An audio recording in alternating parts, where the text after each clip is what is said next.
심근경색이라는 단어는 많은 분들에게 아직은 조금 멀게 느껴질 수 있습니다. 특별한 경우에만 갑자기 찾아오는 일처럼 생각하시는 분들도 많습니다. 그래서 자연스럽게 나는 아직 괜찮겠지라는 생각이 먼저 떠오르기도 합니다. 이 생각이 틀렸다고 말할 수는 없지만 이렇게 생각하게 되는 이유를 잠시 들여다볼 수는 있습니다.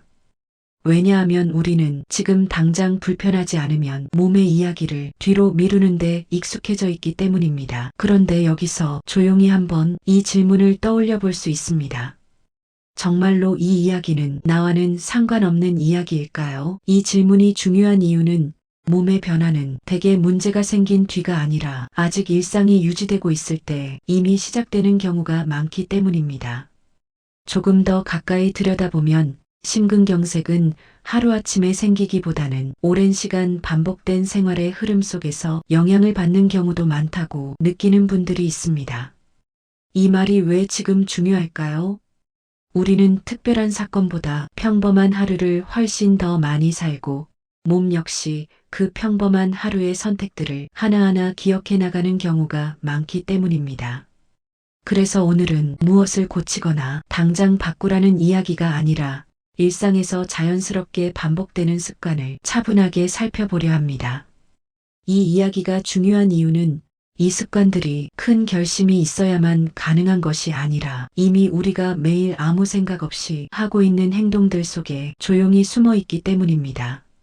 하나, 몸을 지나치게 몰아붙이지 않는 습관. 하루를 돌아보면 몸을 급하게 사용하는 순간들이 의외로 많습니다. 서둘러 움직이고 쉬지 않고 이어가고 몸이 보내는 신호를 뒤로 미루는 장면들 말입니다. 여기서 조용히 이런 질문을 던져볼 수 있습니다. 지금 이 속도는 내 몸이 따라오기 쉬운 속도일까요? 이 질문 앞에서 잠깐 멈춰보면 우리는 종종 속도를 줄이는 것을 게으름이나 뒤처짐으로 느끼는 경우도 있습니다.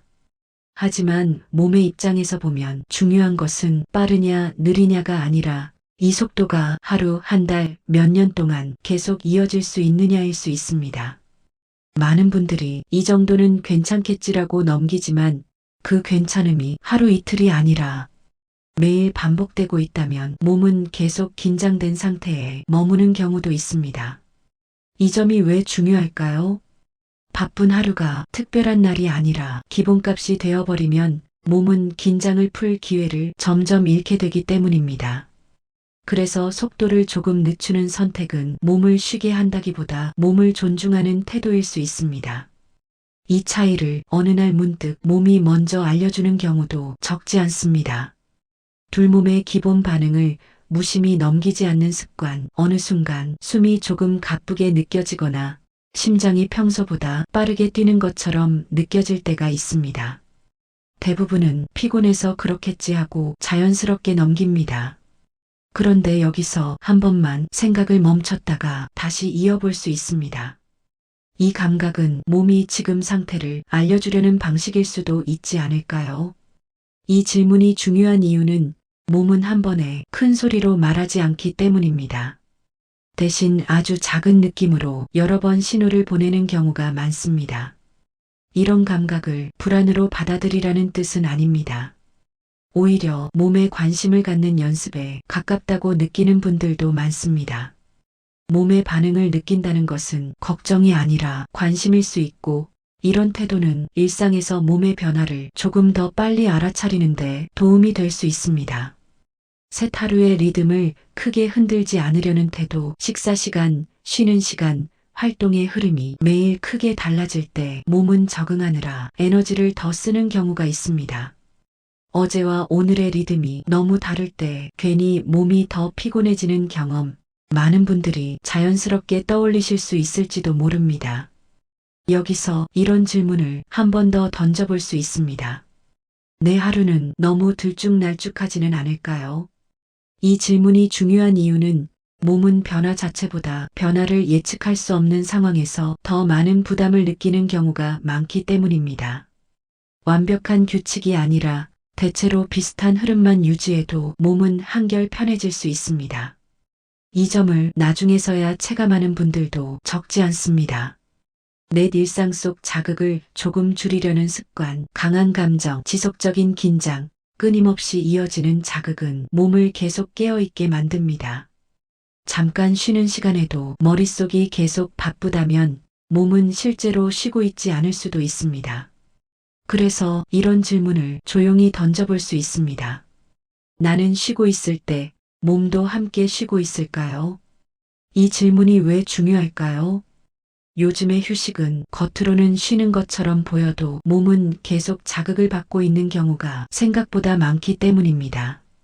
자극을 완전히 없앨 수는 없지만 조금 줄이려는 선택만으로도 몸의 부담은 달라질 수 있습니다.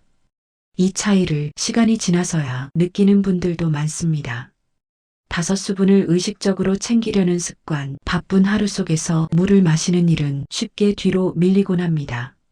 목이 마를 때만 물을 마시는 분들도 많습니다.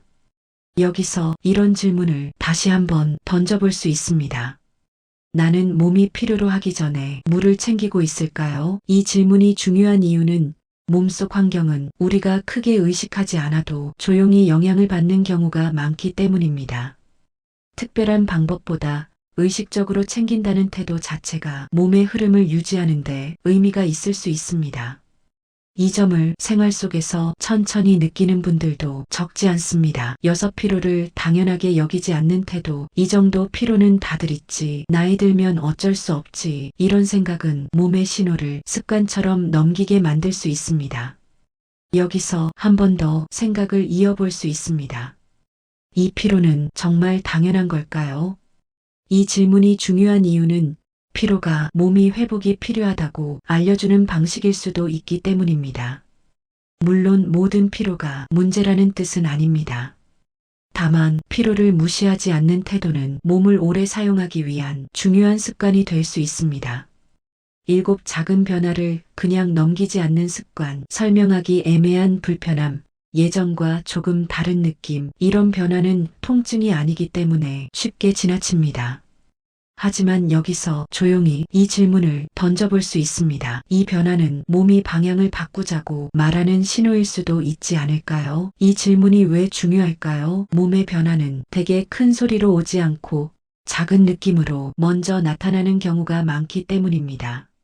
무서워할 필요는 없지만 귀를 기울이는 태도는 의미가 있을 수 있습니다. 이 태도가 이후의 몸 사용을 조금씩 바꿔주는 경우도 있습니다. 왜 이런 습관들이 중요한지 다시 한번, 하루 한 번의 선택은 작아 보일 수 있지만 그 선택이 반복되면 몸은 그 방향을 기억합니다. 매일 같은 방식으로 걷고 같은 자세로 앉고 같은 리듬으로 하루를 보내면 몸도 그 흐름에 맞춰 반응합니다. 그래서 매일 실천되는 작은 습관들이 혈액 흐름과 몸의 반응에 영향을 줄 수 있다고 느끼는 분들도 많습니다.